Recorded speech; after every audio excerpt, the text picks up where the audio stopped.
Nicolas. Comment ça va, Nicolas? Oh, comme un lundi. Ouais. J'aimerais, comme tous. J'aimerais démarrer cette chronique par une histoire, Ilana. Ben, cet été, lorsqu'on m'a contacté pour me demander de venir faire un billet sur Radio J, je me souviens d'abord d'une voix amicale, chaude, solaire, à l'autre bout du fil. Oui, bonjour Nicolas, c'est Neloukan de Radio J.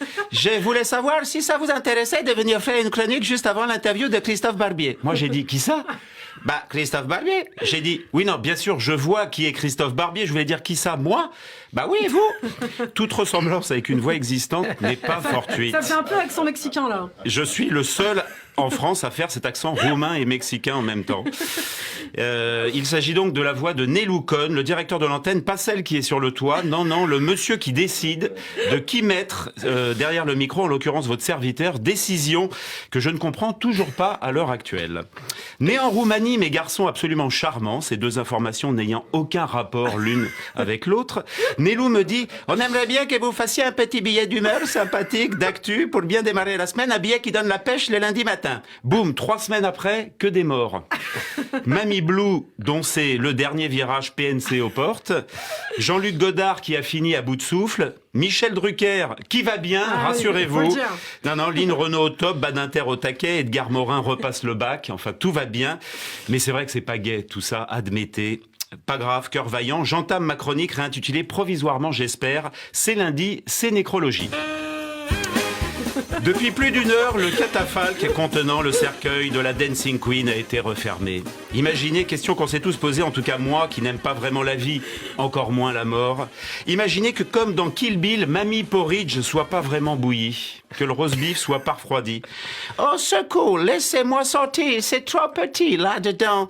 J'ai toujours vécu dans 10 000 mètres carrés. En plus, ils m'ont pas mis Netflix. Je voulais revoir The Crown et le sale tronche de Diana. Charles, il fait 19 degrés ici, ça caille. Donc, Mamie Nova... L'accent britannique est meilleur, hein. Oui, que le mexicain, oui.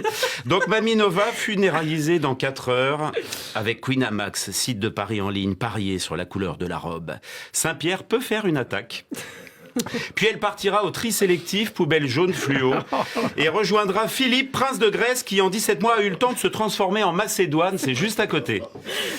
Paddington peut respirer, ses parents ayant fini en bearskin. Vous savez, ces bonnets de poils que portent les gardes anglais en peau d'ours brun, bearskin, peau d'ours. Véritable massacre, Ilana, depuis 1831. Crime de lèse plantigrade dont Mamie Jelly aimait la tradition, puisqu'il ne faut jamais vendre la peau de l'ours avant de l'avoir perpétuée, la tradition, fut-elle ignoble. La semaine dernière, c'était aussi Jean-Luc Godard. Oui. Eh ouais, dont on attend peut-être la musique, peut-être, je sais pas. Et oui, dont certains propos étaient aussi méprisables que le titre du film, dont nous entendons la musique. Le cinéaste marxiste plus Karl que Groucho, l'anarchiste de la nouvelle vague à l'écume brunâtre, l'antisioniste récidiviste, adorateur sans doute de La Fontaine et comparant, je cite, les Juifs à des moutons allant aux chambres à gaz et ainsi se sacrifiant pour parvenir à faire exister l'État d'Israël. Propos de 2006. Gene Seberg demandait à la fin d'À bout de souffle, qu'est-ce que c'est dégueulasse? Ben c'est ça, mon Jean-Luc. Il y a de l'ambiance tout d'un coup sur le plateau.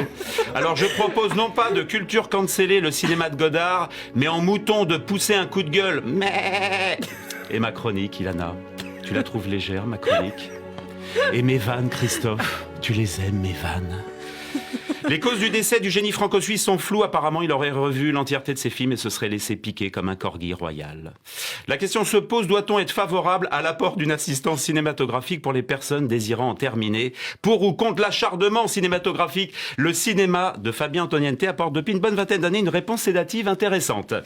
Voilà, devant le froid glacial qui plane désormais dans le studio, mais qui respecte les prérogatives du gouvernement en termes de sobriété énergétique, j'avais un dernier hommage, j'ai pas le temps. Ah, vous n'avez pas le temps. Je suis désolée. Prochain. C'est pour lundi prochain. Bon bah bonne semaine quand même. Mais merci beaucoup. En tout cas, on a découvert un vrai talent pour les accents ce matin, Nicolas.